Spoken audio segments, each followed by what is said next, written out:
les choses de la vie. Tu n'es pas un imposteur.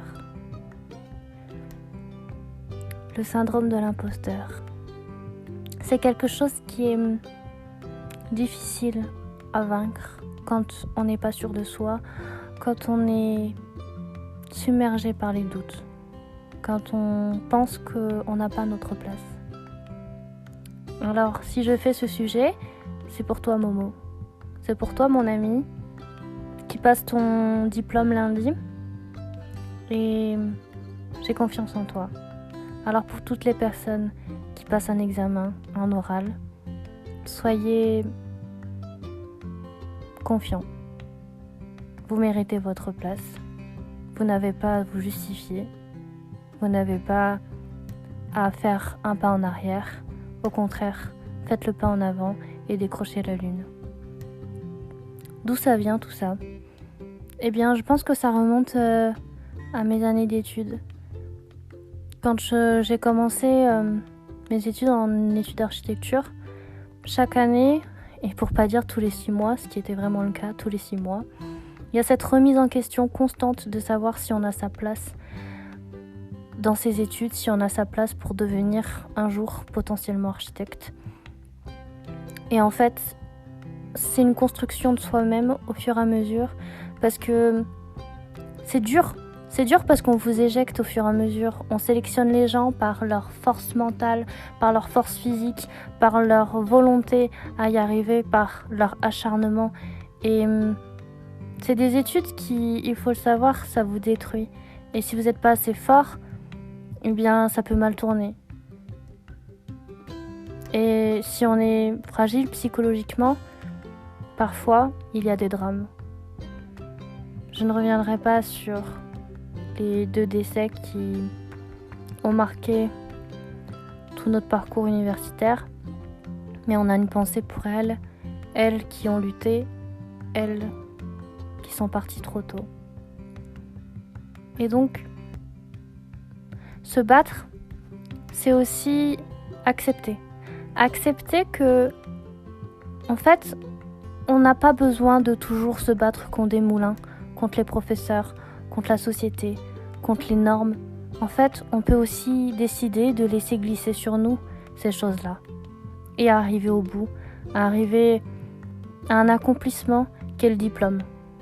Mais en fait, c'est pas la fin d'un parcours, c'est le début aussi d'une carrière professionnelle, c'est le début, c'est le tout début de ce qui va être notre vie professionnelle et surtout des convictions.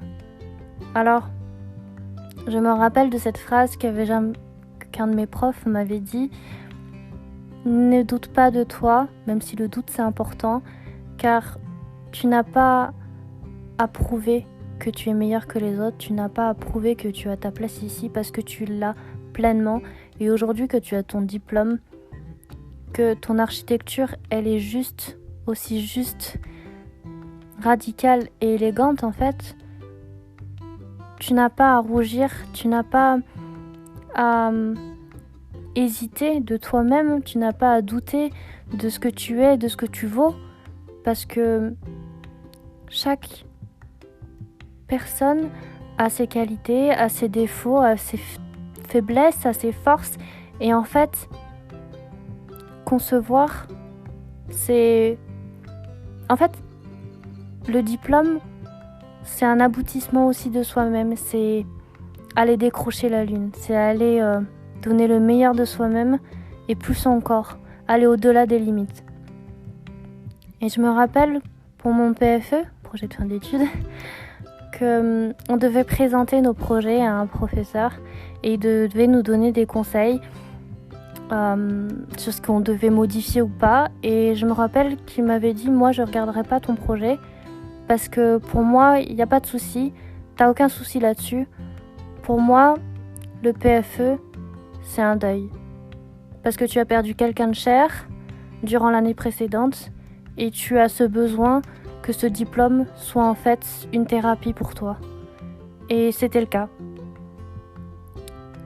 Quand j'ai présenté mon diplôme, quand j'ai présenté mon projet de fin d'études, ça a été une vraie délivrance parce que j'ai tout donné pour la mémoire de mon père, parce que ma première année, mon tout premier projet, c'était un lieu de recueillement au Puy de Crouël. Le Puy de Crouël, c'est une petite montagne qui marque la limite de la ville de Clermont-Ferrand, et en contrebas, il y a le crématorium. Et on devait faire un lieu de recueillement pour toutes les personnes qui avaient perdu un proche. Et de me dire que mon projet de fin d'études, il m'emmène au point zéro, en arrière finalement, pour regarder vers l'avenir, me dire que la boucle est bouclée. Et je suis tellement contente d'avoir pu mener à bien le projet, en me disant que j'avais pas à prouver ma place. Et j'ai fait ma soutenance comme si c'était un nouveau commencement, comme si c'était un phénix qui renaissait de ses cendres. Et donc, pour en revenir à toi, Momo, ce PFE, je l'ai vu en partie grâce à toi, et puis aussi grâce à Romain et à Gabi, à ces personnes qui m'ont aidée à produire des documents pour mon PFE, à me soutenir surtout moralement. Et moi, je me devais pour toi de t'aider pour ta soutenance. Et aujourd'hui, je te le dis, je le dis aux autres aussi, je suis fière de toi. Je suis fière de ton parcours. Je suis fière de toutes les années, même tes redoublements, parce que ça a été des épreuves, mais ça a été aussi surtout des victoires. Parce que tu mérites d'être là où tu es, tu mérites d'en arriver là où tu es.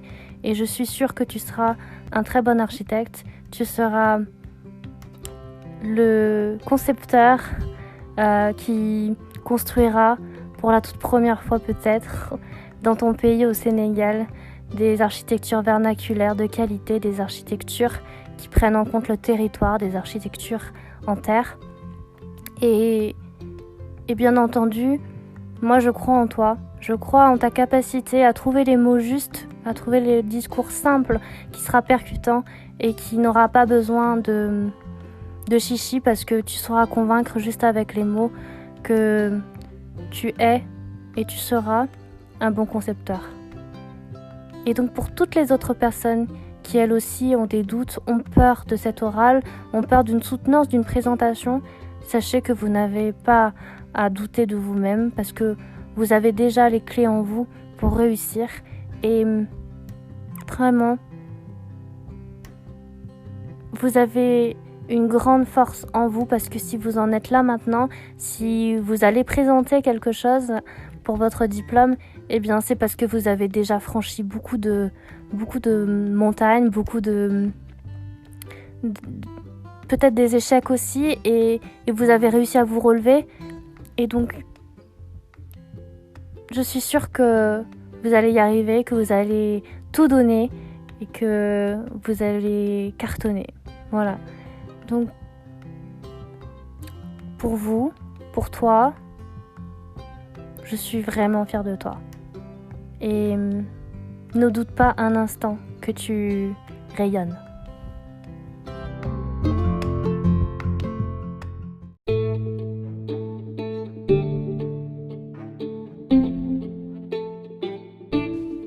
Aujourd'hui, il est 13h et voilà que j'ai les résultats de l'oral.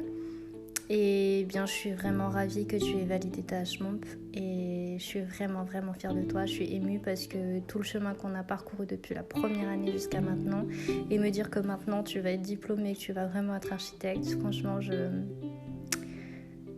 suis vraiment très heureuse pour toi. Et j'espère que tu écouteras ce petit podcast dès que tu te seras remis de toute cette émotion que tu viens d'avoir. Et vraiment, il faut fêter ça.